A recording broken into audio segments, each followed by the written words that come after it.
Welcome to this week's episode of Lagnapod. Rob Holbert here with a few other folks. Y'all sound off. Ashley Turner. Kyle Hamrick. Tommy Hicks. All right. We're down a little bit. We obviously, I think we said goodbye to Dale last week, so he's not here anymore. He's over at the city, but Scott's not with us today either. We had some, I guess, a little bit of some developments in the mayor's race over the last week. We've had Barbara Drummond get in, state representative. We also had a very strong lean into it by former police chief Paul Prine, who has not jumped in yet, right, Brady?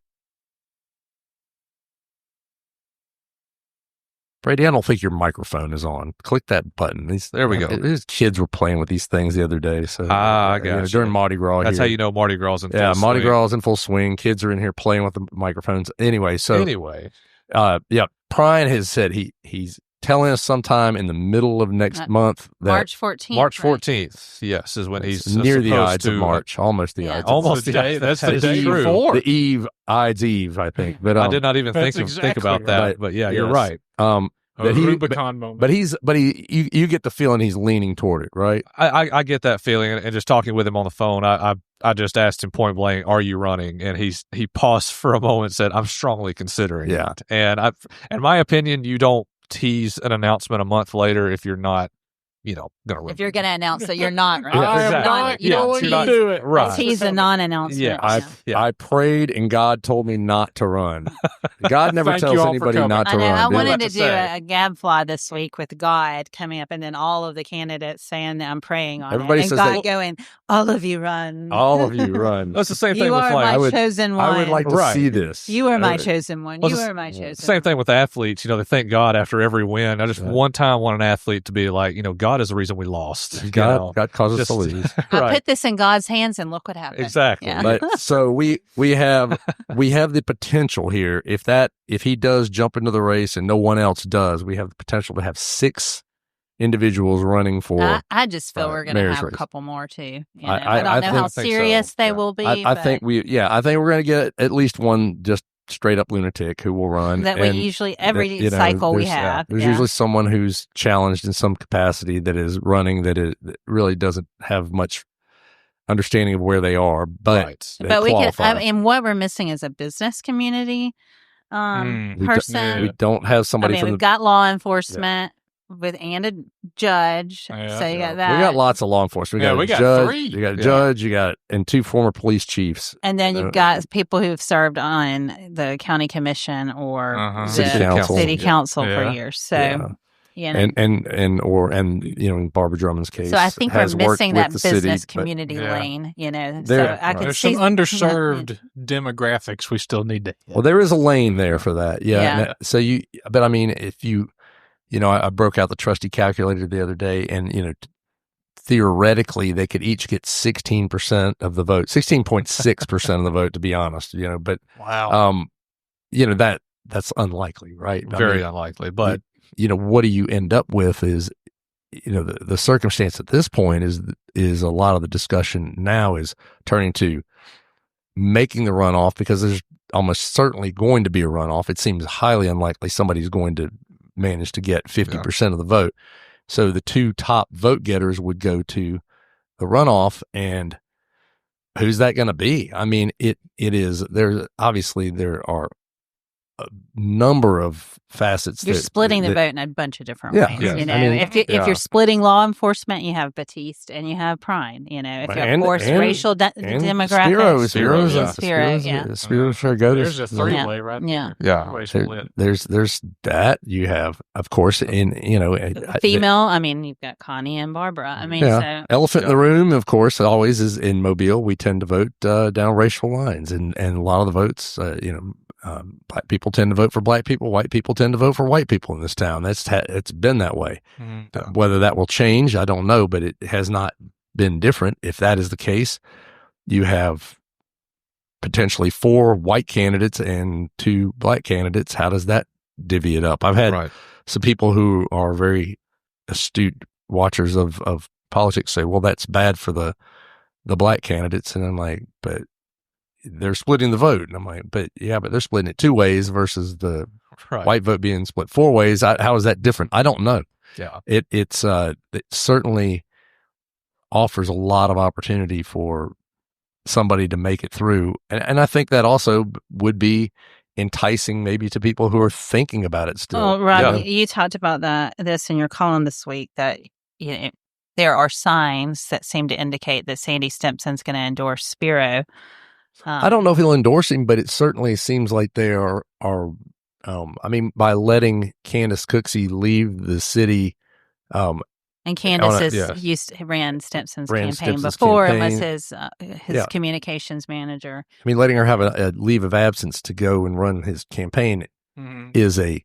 But, okay, let's just say he does. Do you think it helps or hurts to be the anointed one? I think that's the question, right? I mean, if certainly the other campaigns think that that Spiro is being supported by the mayor. We've heard other campaigns talking about the Cherigotis Stimpson campaign already, right? I mean, behind the scenes, we've heard it. That's been said. Yeah. We won't say who, but we've heard it. Yeah. So that's going to be, I think, the charge. The question you have is the popularity of the mayor. Does that help the candidate, or does it?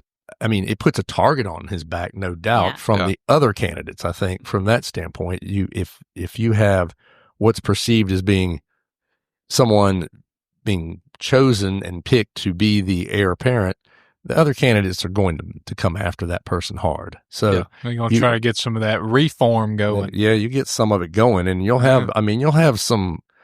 I mean, there'll definitely be sort of a firing squad aimed at that particular candidate, I think, and so I don't know how much, if there's any just general fatigue from the Stimpson administration. I don't know how the voters feel, if they want that continuity of, just basically having somebody that appears to be handpicked by the Stimpson administration to succeed him, or people want to go in the opposite direction. I don't really know. The mood of the country in general would seem to indicate the latter, but you don't. I mean, I don't know about. I mean, all politics, it's local. So yeah, I mean, my feeling about it is that Stimpson was running again, he would easily win re-election, in my opinion. But that said, and I mean, even if he picks someone great, they still have to be. I mean, who he thinks is great, they still have to run a great campaign and appeal. I mean, I don't think an endorsement only goes so far. Well, we were. This happened before, and I mean, when Mike Dow left, he held his hand over Sam Jones' head and said, "This is my guy, and this is it." And the press register got behind him, and we were told he's a great guy, and this is, this is the chosen one. And I think mixed reviews on that. I'm not saying that past his prologue here, and that's going to be the thing that happens. And I will say, of all the candidates, I feel like I know the least about Spiro. Like, seen him I don't on the public stage as much. I know he's a judge, but the average person doesn't see that like you do a public safety director or a police chief or a state rep or so how is he going to be as a campaigner? Well, yeah. And I think the thing is, everybody's coming out of the gate swinging about crime. Okay. Yeah. But everybody's against crime. There's not I'm going to be. I'm all for it. There's not going to be for crime. There's not going to be a pro-crime candidate. There's not going to be. It is going to be not yet. Every single one of them is going to talk about how bad crime is and how tough it is. And I'm going to take care of it. And I don't believe them, because I just don't think the kind of crime that we have is you can even do anything. As I wrote in my column this week, even when there are significant improvements in the crime rate in town, you still hear nonstop, there's tons of crime. And I mean, when somebody's getting shot at an apartment complex every day or whatever it is, you're not going to hear anything different from people. I mean, is Mobile unsafe to walk down the street? I don't think so. But I've lived in bigger cities and I've been in different places, and some people who haven't think it's terrifying. I mean, how many times do we hear that Go to Baltimore. Right. Yeah. Have I mean, how many times do we hear that same report Memphis. circulate, every couple of months that Mobile is the second most dangerous city in the country? Which is wrong. It's wrong. And but it comes up over and over again.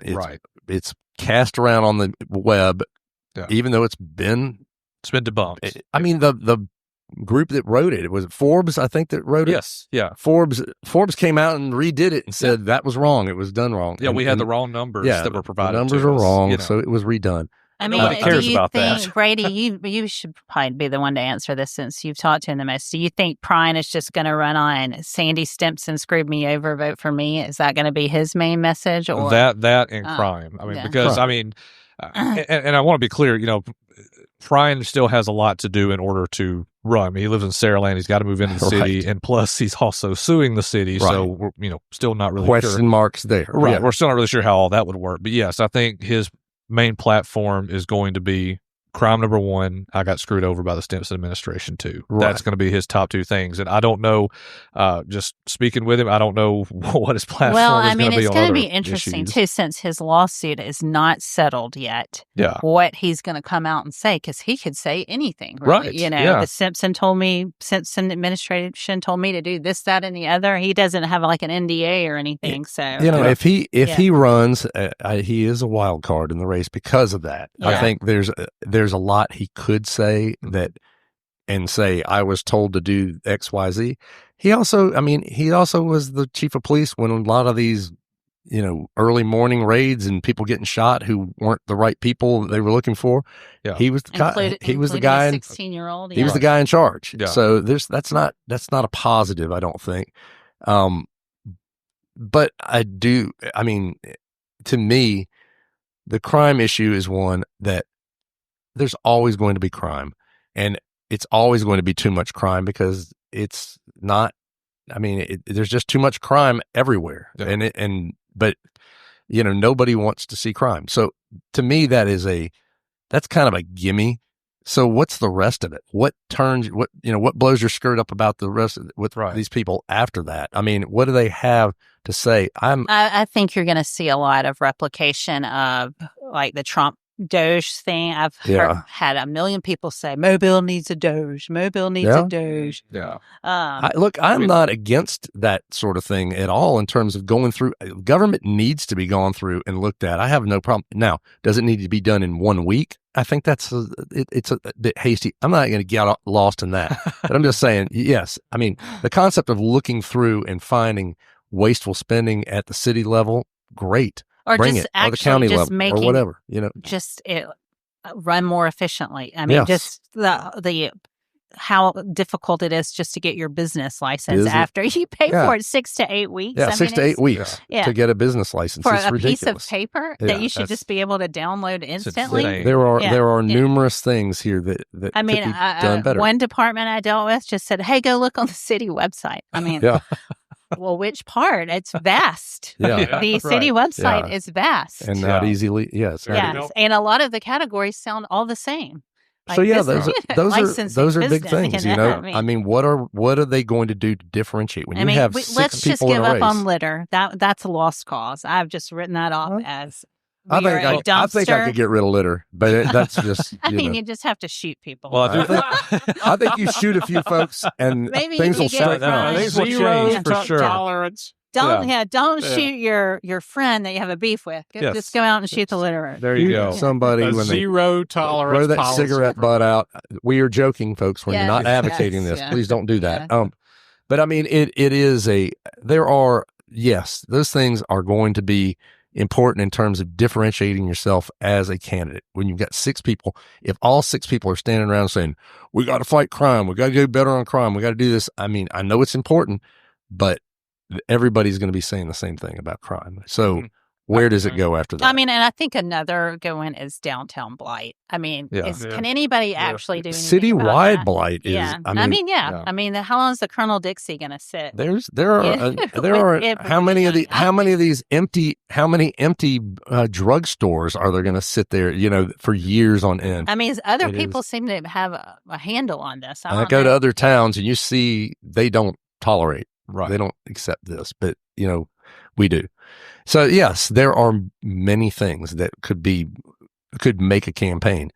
That's the question. Are we going to hear that? And, I think that's the big thing. I think certainly candidates who have been around the block more, like Connie Hudson, she knows that there's going to be other issues to deal with. I think some of the newer candidates, people who haven't run for public office before or have only run for, at one time or something, they may have a little more to learn about the campaigning process. Right. So it's going to be fascinating. It is, again, still sitting and waiting for more shoes to drop into the race. So we'll see what happens. I think we'll get at least 2 more. I think 1 or 2 for sure, but and I feel like Prine's going to get in. Although that's, it may not. I mean, there's certainly in the past, people have made a lot of noise about running and then pulled out at the last minute. So we'll see what happens. But we're going to take a quick break. We're going to come back with Tommy Hicks. We're going to talk about some statues. Down in our Alabama town, Lanyard Daily is on the beat. For just $6.50, it's all the news, keeping local folks in the loop. Oh, Lanyard Daily, every single morning, catching up on stories while the coffee's pouring. The local truths on every page, news for the folks of every age. It's just $6.50 a month for Mobile's daily news, Lanyard Daily. Get signed up now at lanyardmobile.com and help keep Mobile funky. Oh, down in our Alabama town, Lanyard Daily is on the beat. For just $6.50, it's all the news, keeping local folks in the loop. Oh, Lanyard Daily, every single morning, catching up on stories while the coffee's pouring. The local truths on every page, news for the folks of every age. And we are back with Tommy Hicks. Tell us, Tommy, you have a statue on the front page of the paper. You've got the cover story this week. Yep. What's it all about? It's all about the Hall of Fame walk and the 6 statues that are sitting in a downtown warehouse right now, waiting to be placed out at Cooper Riverside Park. 9 foot. 9 foot, 1 ton. 1 ton each of these things. These are big. These are a lot of bronze, baby. These are your big boys. They're not exactly life size. They're a little bit larger. They're a little larger. Well, these are larger than life size personalities. These are big men. Big men. Yeah. So what's the latest on this? Where are we? We are delayed a little bit from what it was originally scheduled. They originally thought they would be placed out there this month, but instead it will likely be middle to late March, I believe. They had some. So there's a chance the statues will have to wait a year before they're covered with beads. Yeah, at least that. Yeah. But I think that, they met some delays with supply chain issues that they had, and then do you bring it in the middle of Mardi Gras? And you don't want to Probably do that, not. especially since the convention center is being used a great deal now. Yeah. So that they said, all right, we'll just push it back a little bit. I think when people get to see the statues themselves and their placement out there, they're going to be very impressed. I mean, I spoke with the Sculptor Brett Grill about his process of going through and how he did it. I mean, they are so detailed. It's a great story amazing. This week about They're all that. They're beautiful too. They are gorgeous. Can't you just picture little kids out there that are little baseball players and and doing their little poses? Yeah. They got each of the guys in a really good pose. I mean, Satchel Paige has got the high kick for him, and Hank Aaron and Billy Williams and McCovey are all with their swings, having come through with their swing, and Ozzie is throwing. He was a defensive player. Yeah. They've got him throwing the ball to first, and then there's Robert Brazil, the football player who is in his position. Sacking someone. He's about to rush. Yeah, he's about to rush either to the cart doctor or he's about to rush a quarterback. I can't remember which one it was, but he looked really good. I mean, but there's so much detail. Like with Billy Williams, people from my generation, which is way back from all of y'all generations, when they played baseball and they had the batting helmet, they took their baseball caps and they folded them and they put them in their back pocket. Well, Billy Williams' swing, if you look behind it, it shows him with the cap tucked into the back of the pocket, which is like, it's good detail. Yeah, good detail. I mean, he Grill, the sculptor, said he used every photo, every video that he could get. He talked to the families, said, send me stuff I want to see from even bad photos. I want to see all angles. And he really did a great job. I mean, Brady went with me out there to see the statues when we got to view them. And facially, you can walk up, and there's a lot of times you look at a statue and go, I don't know who that is. But each one of these, the detail and the facial recognition is just immediate. You know, exactly who the one on the cover of Hank looks like Hank. Yeah. I mean, his face. There have been some of these that have gone terribly wrong. Like I think one of Dolly Parton, and then one of basketball player recently. Dwayne Wade. Yeah. Yes. I think the most most famous one is the Cristiano Ronaldo, the soccer one. That one. There's nothing worse. There's nothing worse than having a statue that doesn't look like. Well, I mean, you. even You the know, Rafa Nadal like, one at the French Open one doesn't really look like him either. There's some bad ones. I'm predicting ahead of time that the satchel page will be the most imitated one, but people will be taking pictures of doing the high kick, you know? Yeah, I mean, it's impressive the way it is. I don't think anybody wants to try and do that imitation, or they might have to have a medical staff available. There's going to be a lot of folks who do it. But I feel certain. Yeah. But he even got back then they wore wool uniforms. Yeah. And you could tell the difference in Satchel's uniform when you look at McCovey and Aaron and Ozzy and the rest. You know, you just see, oh gosh, that's a much different material. Yeah. And the process that he went through is really, really very interesting. How he built 8 to 12-inch models of different poses for each player. And then he stepped back to see which one appealed to him most. And then he built a bigger model from that and took it in front of the committee, this committee that was overseeing the work. And they went, yeah, that's good. And then from that, he built a full scale model, and then he hands it over. I didn't know this part. He hands it over to a bronze company that does all the bronze work for him. I didn't realize that either. Yeah. That's interesting. I thought he did that, but no, it leaves my hands, and they put it together. And then bring it back, and he, oversees, okay, this is good. That's got to be nerve-wracking. But how do they move it?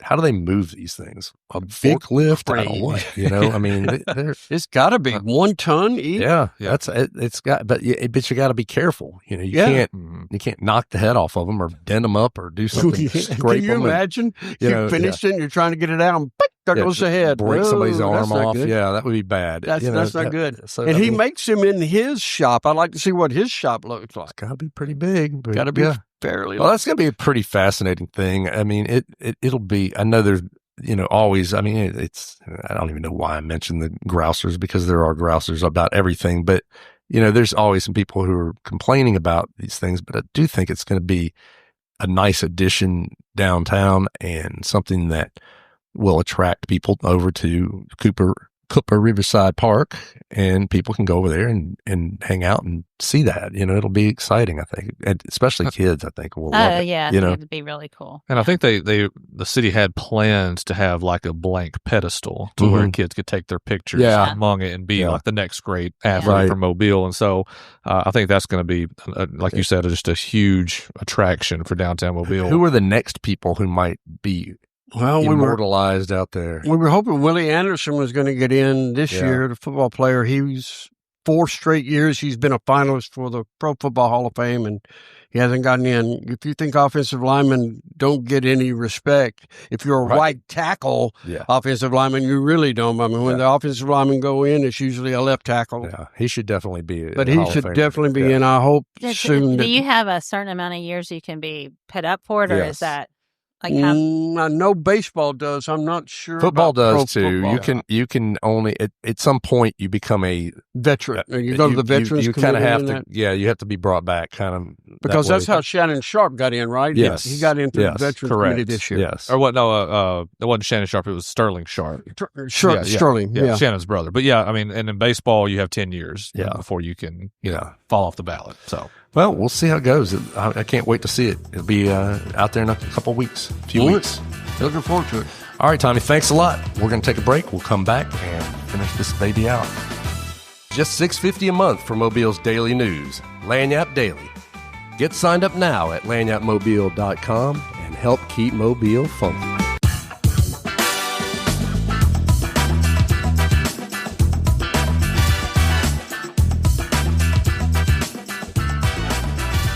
And we are back. Brady, you've got the kind of news that you don't usually get when you're building a public building this week. That it came in under budget. That's a rarity. That's very rare. I mean, I can't tell you the last time I heard the words under budget for anything. I mean, let's also just preface this by saying the bid was under budget. Correct. It ain't done yet. It ain't done. It ain't even started yet. All right. So, I mean, we'll see if it finishes under budget. But that's the thing. It's easy to bid under budget. Contingency plan. It's easy to bid under budget, but then getting there is the other thing. So, right. What's the deal there? We finally have a dollar figure for the Civic Center. Yes. Last Friday, the Birmingham-based, I believe it's BL Harbert International, was awarded the lowest bid. They came in at, I think, $237 million is what it was. And so yesterday, the city took the first step of awarding that bid. They're going to take out $250 million in bonds to pay for the primary construction. Now, they were expecting this bid to be more than $300 million. Correct. So this is a significant chunk of money. Yes. Less. It's close to $70 million. This company also built the convention center. Built the convention center. They built Auburn and Ole Miss's men's basketball arenas. Yeah. So they're, if there's a company that you want doing a project like this would seem they're to be not, the one to go with. They have some history. So yes. That's good. And another cool fact is the president CEO's father actually helped renovate the Bankhead Tunnel as well back in the 60s. Very so another little tie-in. But the fact that it came in under budget, it really kind of relieves a lot of pressure on the city. It being, coming in $70 million or so. That's a lot. Provides you with a lot of leeway. That's a big percentage off of what they were expecting. So that's good. Yeah. All right, we're gonna move on here. We're trying to kind of lightning round this thing today. So Kyle, you've been following some stuff in the legislature going on. One of them being the vets bill that we've been talking about for weeks. The change that they're pushing to try to take the commissioner of the Veterans Affairs and move that into a cabinet position and basically turn the board into political appointees, essentially. Yeah. An advisory group.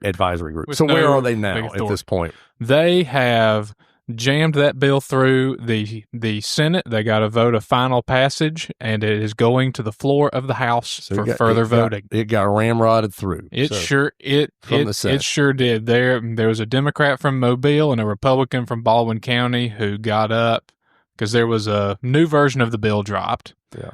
That basically keeps the board the exact same way, but still puts the commissioner in the cabinet. They were both like, this needs to be laid over. We can't vote on this now. A bipartisan group of people were like, you need to hold off on this. And they said, nope, we're going to vote. We're going to vote it now. They got stampeded over. They got stampeded. Yeah. So that's heading to the House for further voting. Probably could be next week before they do that. And then there's also a bill, the NIL bill, to relieve college football players of having to pay state income tax on NIL. That is correct. In order to help pump our college football teams up to a better degree. Well, and I did hear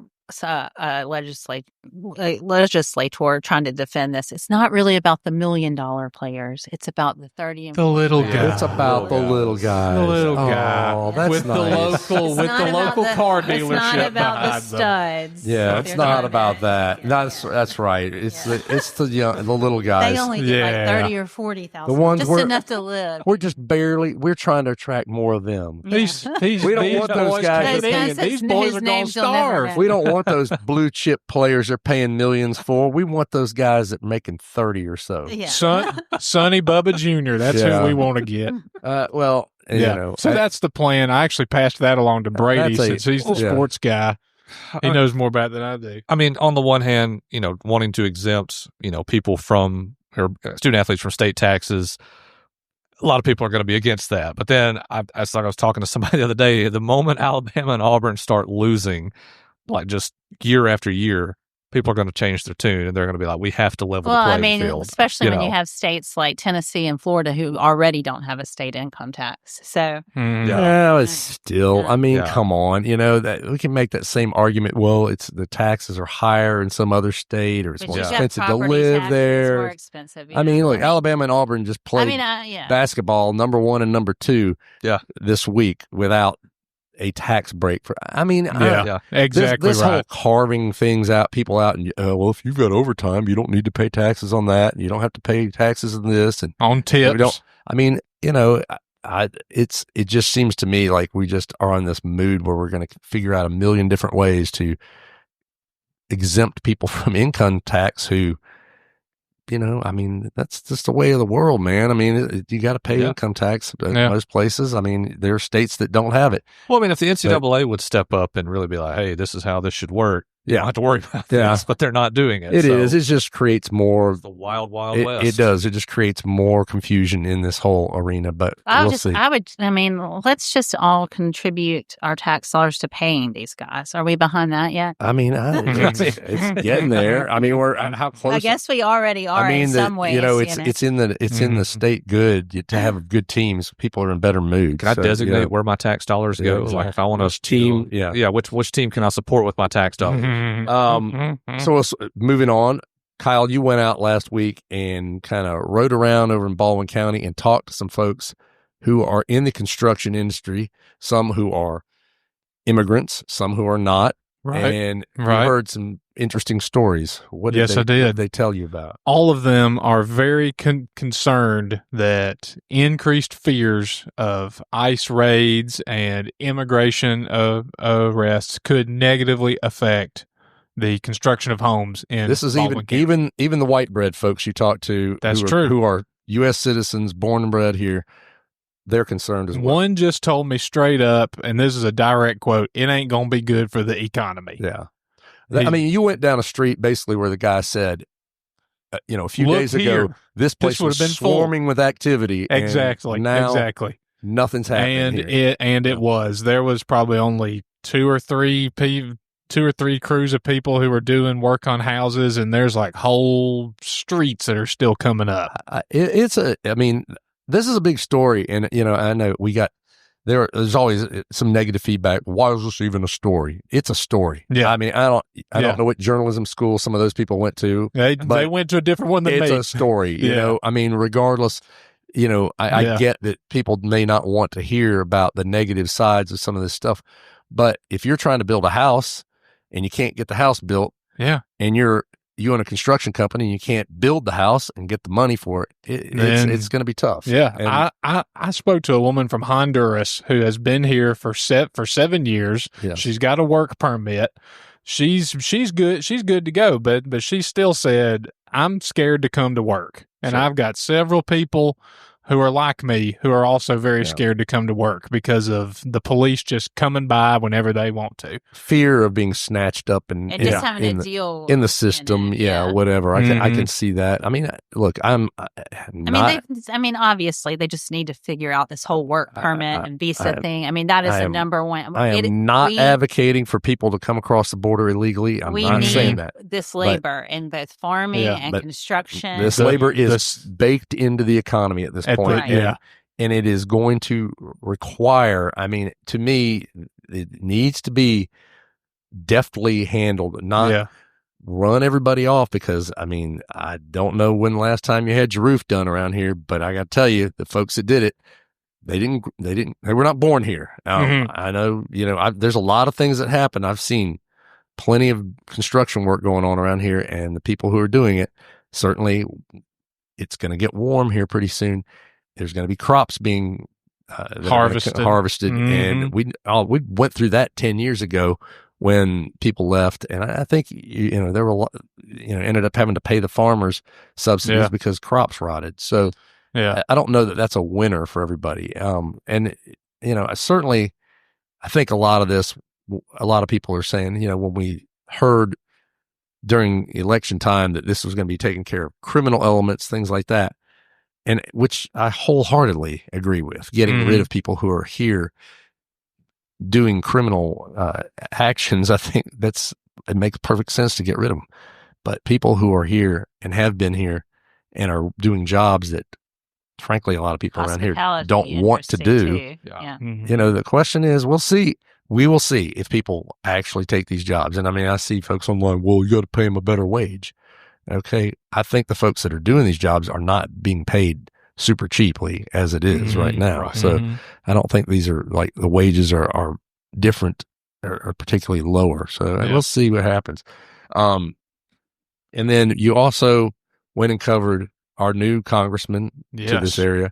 Barry Moore had some comments about the bridge yesterday. That's right. He spoke to the Mobile Chamber. He said he is committed to getting some more millions and billions for the bridge and Bayway. He's your congressman, right? He is not my congressman. I believe he is not mine. I believe he is my congressman. I think he is, because he is the southern part of Mobile County. I think I'm down Baldwin far County. enough south where he is my congressman. Yes. So your guy said he is committed to getting more money for the bridge and Bayway, even if that means we have to paint it gold and name it after Donald Trump. Okay, that was a joke, obviously, right? It was a joke. I just there was some laughter. To think that we were trying to say that he's going to paint the bridge gold. He was very proud of this joke. He repeated it, but it was a joke. But it was a joke. Yeah, just stranger things have happened. Stranger things have happened. Living on the shores of the Gulf of America. And Bradley, Gulf of America. The chamber president Bradley Byrne jumped right up. He got up too and supported that concept as well. He sure did. He also joked that they would support that as well. Yes. But I spoke to him after, and I asked him exactly what his plans are. Barry Moore. Yes. Not Bradley Byrne. Not Bradley Byrne. Barry Moore. And he said, he's going to fight for AlDOT to get some loans, to get some grant money, because right now we're at just under $1 billion of a $3.5 billion project. That's kind of a, and the convention center company built the bridge. That's kind of unusual. That's kind of unusual for Barry, because Barry's very anti-spending of any sort. That's correct. Has been. That's what he told us. He's not Santa Claus. He told us he was not Santa Claus, and in fact, he was very critical of the infrastructure spending of the past administration. But maybe he spent some time on the Bayway. Of course, when you want during the summer months, when you want to get reelected, we'll see. Yeah, we'll see what he does. But all right, so maybe we'll get Saturdays on the Bayway during the summer. Cool. That will change. During the summer on the when the condos check out at 10 a.m. About noon. About noon they get up there. At that point, you can hand everybody a bucket of gold paint and then get out there and do it. Name it whatever you want. Exactly. Just get us out of here. Name it steaming pile of poop, That's not a good name. No, that's not a good name. Especially not gold. But anyway. Well, we'll leave on that high note, and we're going to give it a break. We'll be back next Thursday with the next episode of Lagnapod, folks. Thanks for listening to us. Y'all have a great week. The Lagnapod is a Something Extra publishing production. Executive producers are Rob Holbert and Ashley Trice. Music is by Some Pulse Sounds and Electro Animals. Only subscribers like you have access to this podcast. Tell your friends they can sign up at my.lanyapmobile.com. For advertising opportunities, please call 251-450-4466.